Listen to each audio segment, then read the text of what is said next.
and welcome to 5 Minutes with Dr. Fein. I'm Mark Fein, he's Dr. Fein, and we're going to talk education and parenting here for at least 5 minutes. We don't like to limit ourselves, right? But also, we don't want to talk too long. We certainly don't want to talk too long today because I'm in Southern California. It is 73 degrees, blue skies. It's beautiful, and I can't wait to get out there again. All right, well, good for you. Thanks for annoying the rest of us who don't live in Southern California. It's 103, I think, here in Texas. All right, let's get to a couple of things. I want to do a little prequel, if you will. A couple of things I want to get to. First of all, a big announcement in terms of people involved in education that the government is going to release billions of dollars that they had previously not released. Obviously, they still haven't officially released it, I guess, but the hadn't decided that they were even going to release it. They say they're going to. Now it goes to a number of different programs that will be very helpful. And whether you're on the left or the right, we don't need to get into politics, but it's money that goes towards education. And if you're in education, that is good news. Maybe. Okay. Yes, they announced that they are releasing billions of dollars that were earmarked for education that were supposed to have been released quite a while ago. Right. The fact that it wasn't released up until this point has resulted in academic chaos around the country because schools have no budget ideas. They don't know how many teachers they can hire. They have no idea what money they will have and what they can spend. It is a positive thing that they announced that they're going to release it. It will become even more positive should the money ever actually arrive at the schools. And to your point, we're probably as a group not going to hold our breath, but certainly it's a step in the right direction, and we'll hope that that money is released. The other thing is, this is parenting and education. We're parents. Obviously, you're a parent because I'm your child. You've got two others, and you've got grandchildren. I want to brag a little bit. My son, Nicholas, your grandson, pitched in the college baseball. It's not the College World Series. It's a college baseball World Series. There are a lot of different summer tournaments and things that go on around the country in terms of college players. But Nick Fein, not too bad last night, huh? Not bad at all, no, but he pitched one inning, struck out the side. Can't ask for more than that. Can't ask for much more. The walks, but, no runs, struck out the side. And unfortunately, the Kraken, which I love the name that his coach gave the name of this college team. The Kraken lost the game, but they advance to they're 3-1 right now, and they're advancing to the elimination play. And certainly wish them the best of luck. And it actually, I say that, but it brings me to one more point. Again, we're in the prequel here of our 5 minutes, which is obviously going to go very long. But you always told me that it is very important to get kids involved in activities outside of school, activities where they're relating to their peer group outside of the school environment. Obviously, my son took to baseball. All of my kids took to sports. But whether it was sports or the flute or whatever they want to do, debate club, acting, important to get them involved in other things. It's a topic for future discussion, and it's even more important now because of the amount of time that children are not practicing developing social skills because of the use of technology. Right. And it's a skill that is a life skill. It will come in handy in every aspect of their lives as they go forward. So it's even more important that they get involved in activities that will give them the opportunity to relate individually, personally with others. All right, let's get to it now. We've already done 5 minutes, so it's going to go a little long this week, obviously, but that's okay. Our topic for the week, the actual topic that we wanted to discuss, well, it's a broad topic. We're going to take part of it. Parents' responsibilities in education. Obviously, there's a ton of them. We're going to pick one to talk about today. Tell us what it is and why it's important. Well, the primary responsibility for the parent is to get the child to school in a condition ready to learn. And there are a lot of things that parents can do that they need to do in order to help their child achieve success in a mainstream classroom. And the first thing they need to do is to make sure that their child gets enough sleep. And I've done parenting workshops across this country for many years. One of the chief complaints that I get from parents is, it's so hard. My child won't go to bed at night. She won't go to sleep. She has trouble getting up in the morning. I can't get them on time. What should I do? Well, the first thing that we need to do is we need to develop habits. And we also have to create a structured environment at home and prepare them to deal with structure. And we do that when it comes to bedtime by having a regular bedtime that is appropriate for their age. I asked a parent, you have this problem. What time does your 8-year-old go to sleep at night? Well, he doesn't really go to sleep. He's supposed to go to sleep, but he goes into his room, but then he's out of his bed and he's back, and then he's light is on and he's playing. And okay, give me a number. What is the number? What time do you think he actually goes to sleep at night? She said somewhere between 11 and 12. An 8-year-old 8-year-old, yeah, that's not. It's not going to okay. sleep 11 and 12, and they have to get up early in the morning and get dressed and get ready and go to school. The interesting thing is that we may think, well, it's, sleep, how important is it?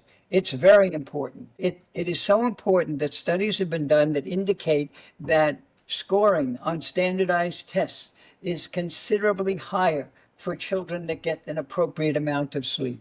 They perform better in reading. They perform better in math. They show improved classroom behavior. And as a matter of fact, there are a lot of children who are suspected of being ADHD because of their behavior and inattentiveness in a classroom. And the reality is that the symptoms are exactly the same as those that a child would be demonstrating if they didn't get enough sleep at night. So it is vitally important that your child get the right amount of sleep. And this is really, it's interesting because it brings us back to a much more basic parenting concept, really.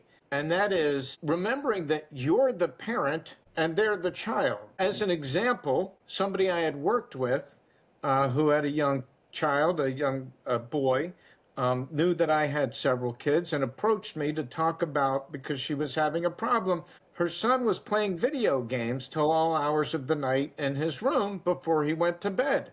Well, the answer is simple. You don't have the video game in the room. You're not allowed to have now, I'm not criticizing parents that do have TVs and video games in the room. If you can have it there and you choose to allow your children to have it, as long as it's not interfering with things like being able to go to sleep at an appropriate hour and get the right amount of rest before the next day. But you're the parent and you need to set the expectations and the parameters of what's acceptable for the child. It's not the other way around. Unfortunately, too often we have the inmates running the asylum. And that's not a good thing because they're not qualified to make the decisions that are in their own best interest. That's why the parents have the final say, because they're the ones who have the maturity, hopefully, to set the appropriate limits and to help the child be successful. To go back to a point that I made earlier about what is the appropriate amount of sleep, that's a legitimate question. How much sleep should my child get? Right. Well, the recommendation is for a child between the ages of 6 and 12, they should be getting 9 to 12 hours sleep a night. That's a lot of sleep, 9 to 12 hours, but they need that. For children ages 13 to 18, and then these are older kids and they're in high school very often, and they are struggling with one foot in childhood and one foot in adulthood, and they're trying to assert themselves and they're trying to take control of their lives. But as far as sleep is concerned, they still need a necessary amount of sleep. Children in that age group need between 8 to 10 hours of sleep a night. Many that are getting it. And unfortunately, many parts of this country, the school systems are set up to where schools are now starting at 6:30 in the morning. 6:30 in the morning. These kids have to be at school. What time do they get up? So again, there are a lot of things that are working against the child being in school and being in a condition ready to learn. This is step number one. Make sure they get a good night's sleep, the appropriate amount of sleep based upon their age. And then at least when you drop them off at school, they've got a good head start. And really, to kind of wrap this, put a bow on it, so to speak, as a parent, you're always looking for ways that you can help your child, right? And this is such a basic thing. And yes, it's going to be difficult if you haven't been doing it so far, and making changes are always tough. But again, you've got to remember that you're the parent. And the last thing that I will say is, and it's something that we have to keep in mind always when we talk about how to be a better parent, This is not easy. Parenting is the single most difficult job any of us will ever have in our lives, and we get no manual. When we take the baby home, there is no book that comes with them telling us how to do everything that we need to do so that they can be successful. So it's something that we have to spend time working on as parents to become better. There's a lot of information out there. It's our responsibility to access it. And you took the words out of my mouth. You know, you say there's no manual, but there are manuals. There are a lot of books. There's a lot of information, and it is a science. There are people who have done studies, and there's things that they can give you, and that's why you're here. You don't just make this stuff up. You're not just doing it because it's the way your parents parented you. You're doing it because you've studied this, you know the facts, you know the information, and we're providing it for you, so hopefully that it can help you with your children. But we do have to, the 5 minutes has gone way, this is not anywhere near 5 minutes. This looks as much like 5 minutes as I look like Brad Pitt. This is not 5 minutes, but that said, it's been a great topic. I think important information. I'm glad we got to share it. We are going to do one more thing, though. A new edition. Lose loss. Lose loss. Tell us, we are going to get, this is one of the things when I was growing up, there were lose loss. A lot of them that have nothing to do with parenting and education, but I figured I'd let you share maybe one of lose laws that might relate to parenting and education. Lou's law for today is learn to listen, because we listen to learn. Love it. Love it. There Let it that is. sink in. And I think you and I would both admit, as two people who talk a lot, we could probably be better listeners. A lot of times it's healthy to just shut the mouth and let the other people talk and listen. Well, there is a reason we were given 2 ears and only one mouth. I like that too. Okay. All right, Dr. Fein, as always, thank you very much. And thank you folks who have been out there watching with us. We'll look forward to seeing you next time. You got one more thing?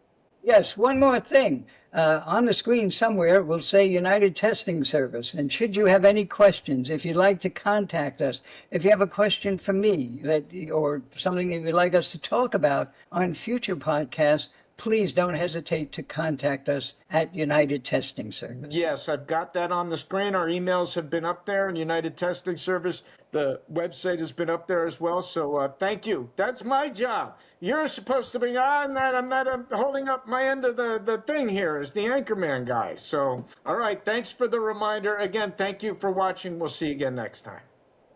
Thank you. Bye-bye.